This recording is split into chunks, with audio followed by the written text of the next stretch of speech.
9 రోజుల బతుకమ్మల్ని అంటే ఏమిటి, ఎంగిలి పూల బతుకమ్మ నుంచి మొదలుపెట్టి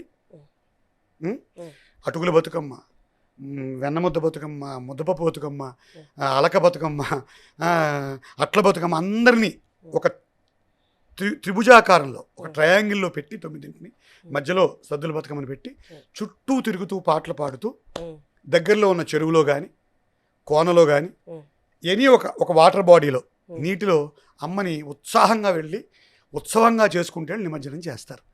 ఈ 9 రోజుల ఉత్సవం అక్కడితో ముగుస్తుంది. అయితే ఎందుకు చేయాలి ఈ నిమజ్జనం, ఎందుకు చేయాలంటే ప్రకృతిని మేము గౌరవిస్తామని చెప్పుకోవడం. మీకు ఇప్పుడే చెప్పాను, వర్షాలు అయిపోయి శీతాకాలం ప్రారంభమయ్యే సమయం. సో అంత పచ్చగా ఉండే కాలంలో అమ్మ ఈ పచ్చదనాన్ని కనికరించి మాకు ఎప్పటికీ ఎల్లప్పుడూ ఇస్తూ ఉండు, మా జీవితాలు కూడా పచ్చగా ఉండేటట్టు చెయ్యని ప్రకృతిని ప్రార్థించడం బతుకమ్మ ద్వారా. అందుకు నిమజ్జనం చేస్తాం చెరువుల్లో.